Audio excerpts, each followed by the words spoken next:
मी या चित्रपटाच्या संपूर्ण कास्टला मंचावर येण्याची विनंती करते, प्लीज. येस, ऑफकोर्स दिग्दर्शक आणि अभिनेता ओमी वैद्य, कौस्तुभी बालगुणे पार्थ भालेराव, सुप्रिया विनोद, प्लीज तुम्हालाही मी स्टेजवरती येण्याची विनंती करते.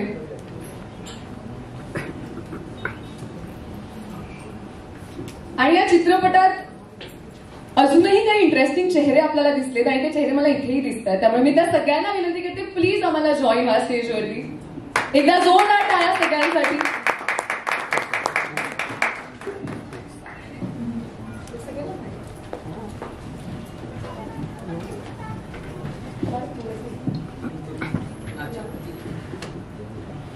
वेल, आईच्या गावात मराठी बोलचा आईच्या गावात ट्रेलर झालेला आहे छान असा, आणि खूप मजा आहे. खूप असे मोमेंट्स होते जिकडे ऑलमोस्ट आम्हाला असं कळलंय की फिल्म बघताना आम्ही किती हसू, किती लेवलला हसू, हे आम्हाला एक झलक आता मिळालेली आहे.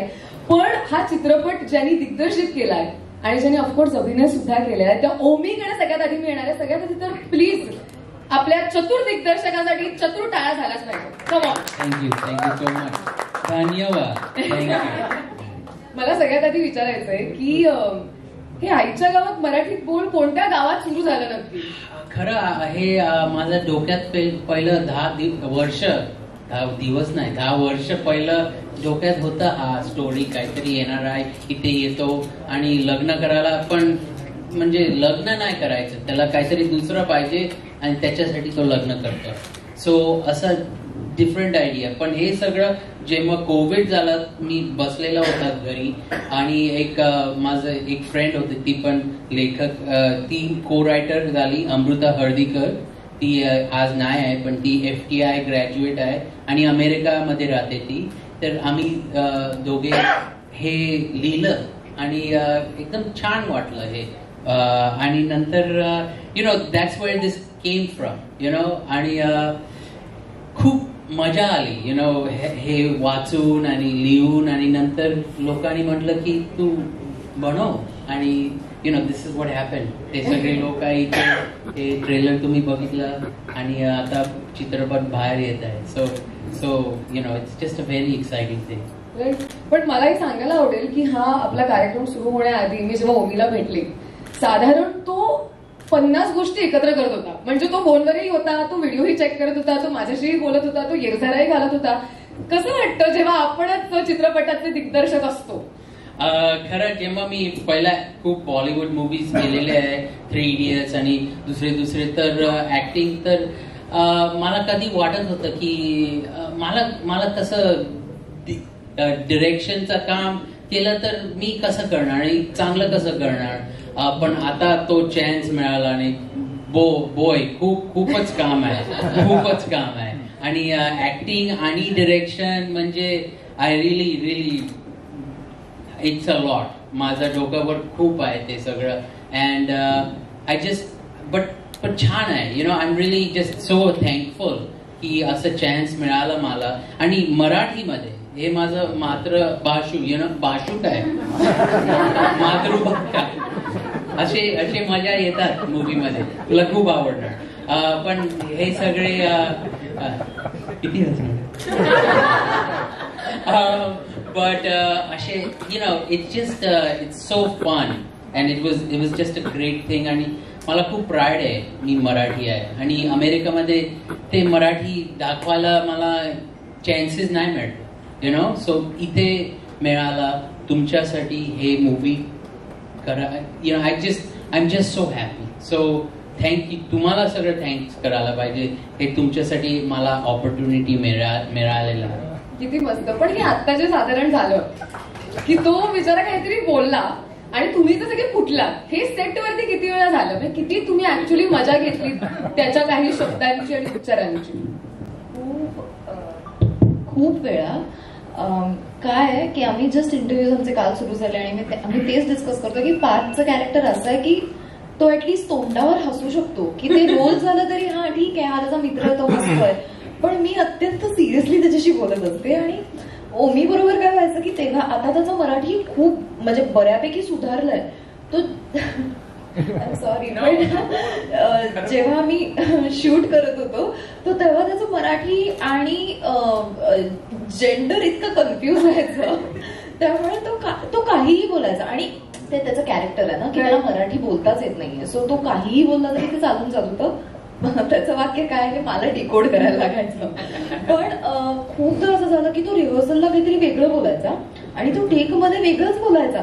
त्यामुळे मला असं मी त्याला कित्येकदा म्हणायचे की why do you take something else while you're rehearsing in the take, because मी प्रिपेअर्ड नसायचे आणि मला आय स्वेअर मी खूप फुटते सेटवर आणि मला खूप हसायला येतं, मला ते कंट्रोलच होत नाही. सो असं खूप वेळा झालं. म्हणजे बेसिकली ओमी कॅरेक्टर मध्येच होता, त्याच्या कॅरेक्टर मध्ये असणारी बाकीच्या कॅरेक्टर मध्ये लोकांचं असं होतं की अरे काय काय म्हणजे पुढे कसं. पण क्रेझी आहे म्हणजे त्याच्यात अशा परिस्थितीत तू एक रोमॅन्टिक गाणं केलंयस म्हणजे ह्याच्याबद्दल तुझं विशेष अभिनंदन व्हायला पाहिजे. एकदा जोरदार टाळ्या संस्कृतीसाठी प्लीज. मला पार्थकडे यायचं कारण पार्थचं कॉमेडी टाइम आपल्याला एनिवे माहितच आहे. आता जेव्हा पार्थ आणि ओमी एकत्र आलेत मला जाणून घ्यायचे की किती टर्न व्हेरिएशन सेटवरती झालेलं आहे. नाही म्हणजे 5-10 ट्रक तर भरतील, खूपच झालं. आणि ती म्हणली ते तर खूप व्हायचा, त्याचा माझा फायदाच खूप व्हायचा की मला तर म्हणजे सगळे कुठलाही टेक वापरला तरी त्यात कॉमेडीच होत होती. मैदान खुला खुलं होतं आणि मला उलट इम्प्रोव्ह करायला मजा यायची मग की अरे हे नव्हतं का आता हे आलंय का ते करूयात असं करत आम्ही अख्खी शूट केलं. आणि मजा अजून कुठली यायची की ओमीनीच डिरेक्ट पण केली होती ना, सो आम्ही दोघं बोलतोय म्हणजे काय चाललंय सीन ना, तर ओमी म्हणजे हे नवीन मी फर्स्ट टाइम असं काम केलं की आपण करतोय आणि मी त्याला बोलतो की अरे पण हे असं नाही आहे. त्याला की नाही हे असंच आहे कट, नाही हे असंच आहे कट, नाही हे असंच आहे. तो कट करायचा तिथनंच व्हेरिएशन घ्यायचं, परत कट करायचं. आणि माझं असं की मी रिॲक्ट होऊ नको रिॲक्ट होऊ नको. म्हणजे पहिल्या दिवशी मला पण असं वाटतं की जेव्हा तो असं आमचा एक शॉट आहे चित्रपटात, तो माझा पहिला दिवस होता. आणि ऑफकोर्स आपण चित्रपट जेव्हा सुरू करतो मधून सुरू करतो, त्यामुळे एक मधला कुठला तरी आमचा सीन होता. आणि ऑब्व्हियसली जरा पहिल्या दिवशी प्रेशर असतं की जरा कॅरेक्टर झेपतंय का, आपण बरोबर बोलतोय का वगैरे वगैरे.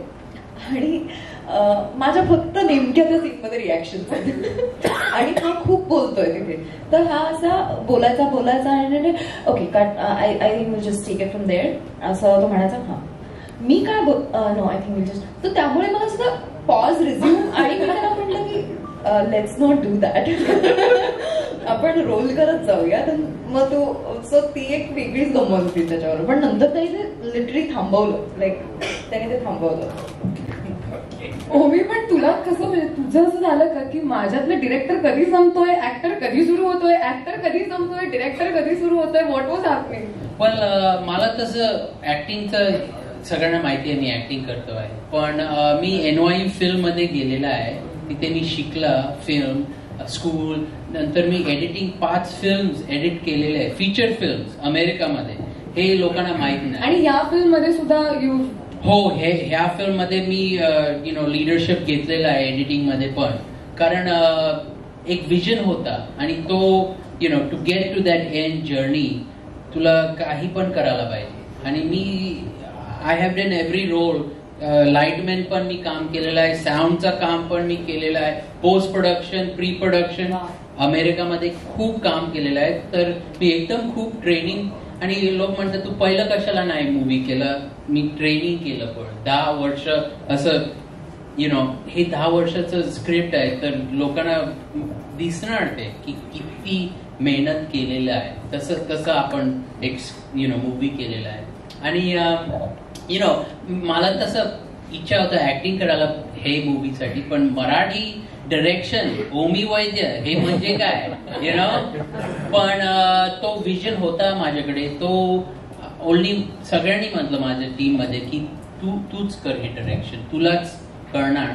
पण एक सगळे बेस्ट आमचे डिपार्टमेंट सगळे ते तुम्ही दुसरे मूवीज बघतात मराठीचे, ते सगळे बेस्ट लोक आम्ही घेतले आमच्या मूवीसाठी.